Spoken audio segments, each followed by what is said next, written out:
उत्तर प्रदेश की राजनीति में आज एक बड़ा बयान आया। अयोध्या दौरे पर सीएम योगी ने विपक्ष पर बड़ा हमला किया। बड़ी खबर इस वक्त की आपको बता रहे हैं। सीएम योगी ने कहा है कि समाजवादी पार्टी और कांग्रेस ने अयोध्या की पहचान मिटाने की कोशिश की थी, राम मंदिर बनने से रोकने के लिए गोलियां तक चलवाई थी।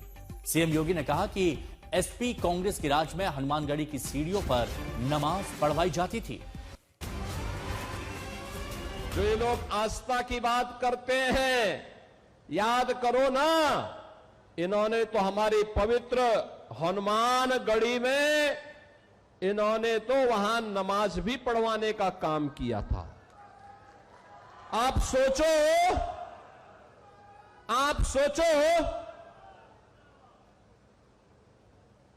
कल्पना करिए, क्या कोई जामा मस्जिद में कभी हनुमान चालीसा का पाठ कर पाएगा? क्या सरकारें करवा पाएंगी? क्या समाजवादी पार्टी और कांग्रेस करवा पाएगी?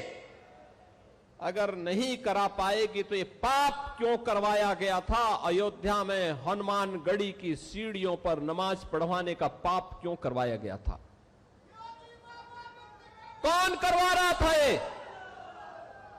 समाजवादी पार्टी और कांग्रेस के लोगों ने मंदिर निर्माण में बाधा खड़ी की, राम के नाम पर प्रश्न खड़ा करने का प्रयास किया, राम भक्तों पर गोलियां चलाई, अयोध्या के नाम पे पहचान का संकट खड़ा किया।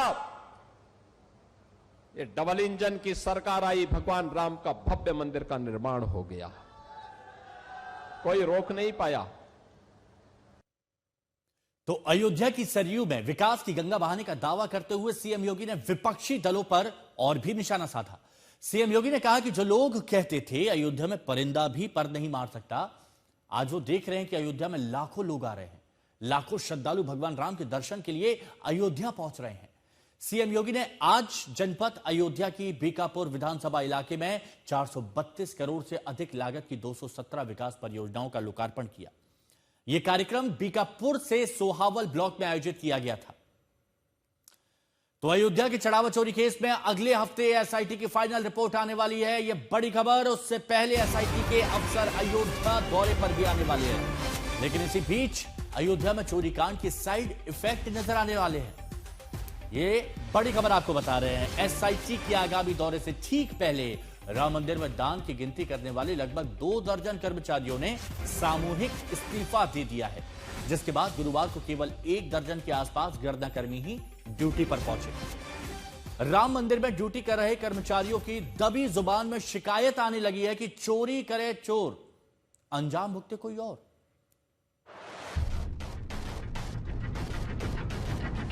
लगभग 150 लोग अयोध्या में जो मंदिर में चढ़ावा आता है उसकी काउंटिंग में है, केवल 6 लोग इसमें चोरी करते हुए पाए गए।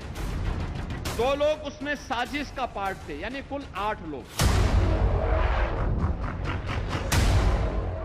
और वो कुल 8 लोग थे। रमाशंकर उर्फ टिन्नू यादव, अविनाश शुक्ला, अनुकल्प मिश्रा, लवकुश मिश्रा, करुणेश पांडे, मनीष कुमार यादव, रमाशंकर मिश्रा और सुभाष चंद्र श्रीवास्तव।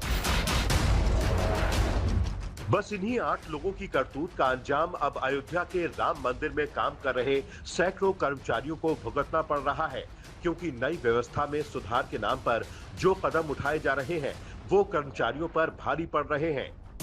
मंदिर ट्रस्ट के कर्मचारियों के मुताबिक दान की गिनती से जुड़े 2 दर्जन कर्मचारी इस्तीफा देकर चले गए हैं। काम का दबाव इतना बढ़ा है कि पहले 2 शिफ्टों में होने वाला काम अब 1 शिफ्ट में कराया जा रहा है, जिससे ड्यूटी का समय 6 घंटे से बढ़कर 9 घंटे कर दिया गया है।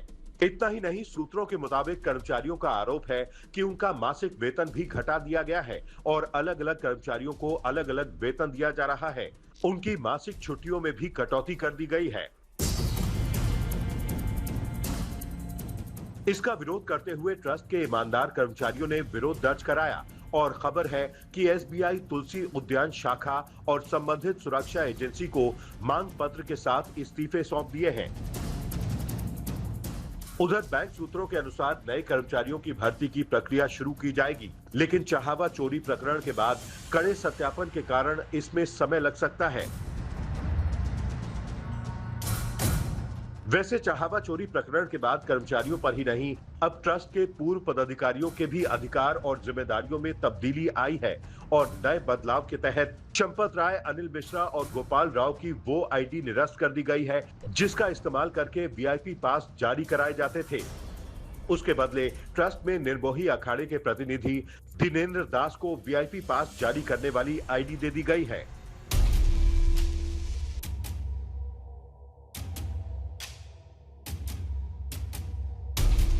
ट्रस्ट सूत्रों का कहना है कि 22 जुलाई के बाद राम मंदिर की व्यवस्थाओं में व्यापक बदलाव लागू करने की तैयारी है, जिसमें दर्शन व्यवस्था, पूजा पद्धति, राग भोग, चढ़ावा, प्रबंधन, सुरक्षा, भीड़ नियंत्रण और श्रद्धालु सुविधाओं में तब्दीलियां की जाएंगी।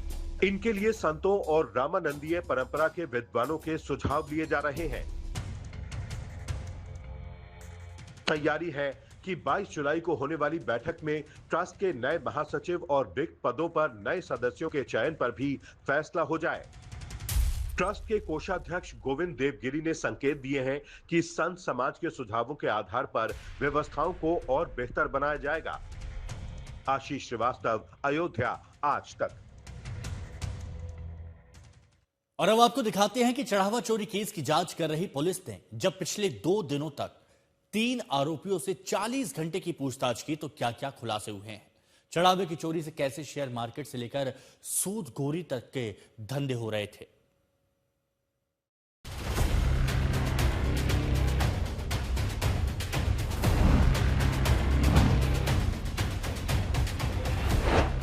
मंदिर में चोरी के धन से प्लॉट, मंदिर में चोरी के धन से मकान, मंदिर में चोरी के धन से कार, मंदिर में चोरी के धन से शेयर बाजार, मंदिर में चोरी के धन से सूद का कारोबार। अयोध्या के राम मंदिर में चोरी करने वाले गैंग के खुलासों से राम भक्त हैरान हैं। अब नया खुलासा हुआ है कि दान पात्रों से रकम उड़ाने के बाद चोर उस पैसे से शेयर बाजार में इन्वेस्टमेंट कर रहे थे। थाना राम जन्मभूमि में खड़ी ये स्विफ्ट डिजायर कार चढ़ावा चोरी केस में नई बरामदगी है। आरोपी अनुकल्प मिश्रा की निशानदेही पर यह कार बरामद की गई है। आरोप है कि चढ़ावा चोरी के पैसे से ये कार खरीदी गई थी। दरअसल पुलिस कल 3 आरोपियों अनुकल्प मिश्रा, करुणेश पांडे और लवकुश मिश्रा को लेकर कल सुबह 4 बजे इनके पैतृक निवास पर गई थी और छापेमारी की, जहां से कार और कई चीजें बरामद की गईं। सूत्रों के मुताबिक अनुकल्प की निशानदेही पर कार के अलावा सोने की चेन और सोने का पेंडुलम भी बरामद हुआ है। तीनों आरोपियों की 40 घंटे की रिमांड लेकर पुलिस ने चढ़ावा चोरी पर गहन पूछताछ की थी। पूछताछ और निशानदेही के आधार पर लगातार साक्ष्य जुटाए जा रहे हैं। इससे पहले आरोपी अविनाश शुक्ला के पास से ब्रेजा कार बरामद हो चुकी है। पुलिस ने जिन 3 आरोपियों की रिमांड ली, सुबह आज 4 बजे लेकर उन्हें उनके पैतृक निवास पर ले गई सूत्रों के मुताबिक, और तीनों के पैतृक निवास से काफी कुछ बरामद किया है। उनमें से एक ये स्विफ्ट डिजायर गाड़ी है जिनकी तस्वीरें इस वक्त हम आपको दिखा रहे हैं। और बड़ी बात यह है, इसके अलावा सूत्रों के मुताबिक एक ज्वेलरी और एक गोल्ड पेंडुलम भी जो है वो अनुकल्प के आवास से बरामद किया है पुलिस ने। तो कहां से आखिर इतना सोना खरीद लिया, कहां से इतनी गाड़ियां अनुकल्प ने खरीद ली जब मासिक आय महज 13 से 15 हजार रुपए थी। तीनों आरोपियों की 40 घंटे की रिमांड खत्म हो चुकी है और कल तीनों को वापस जेल भेज दिया गया। इस बीच चढ़ावा चोरी केस में कल एक और अहम घटनाक्रम हुआ है। चंपत राय, अनिल मिश्रा और गोपाल राव की डिजिटल आईडी ब्लॉक कर दी गई है। इस आईडी का उपयोग श्रद्धालुओं को वीआईपी दर्शन की सुविधा उपलब्ध कराने के लिए किया जाता था। सूत्रों के मुताबिक एसआईटी ने जांच में पाया कि इन आईडीज का दुरुपयोग करते हुए बिना किसी उचित जांच पड़ताल के अंधाधुंध वीआईपी पास जारी किए गए। सूत्रों के मुताबिक जांच में कथित तौर पर यह सामने आया है कि गिरफ्तार आरोपी टिन्नू यादव ने इस खामी का फायदा उठाकर सैकड़ों अनधिकृत वीआईपी दर्शन पास जारी किए। आरोप है कि चंपत राय और अनिल मिश्रा के करीबी वीआईपी पास जारी कराने के नाम पर एक कथित रैकेट चला रहे थे और इसके जरिए अवैध रूप से लाखों रुपए की कमाई कर रहे थे। चढ़ावा चोरी केस की परतें जैसे जैसे उतर रही हैं, आस्था के साथ गंदे खेल का भंडाफोड़ होता जा रहा है। समर्थ श्रीवास्तव, अयोध्या आज तक।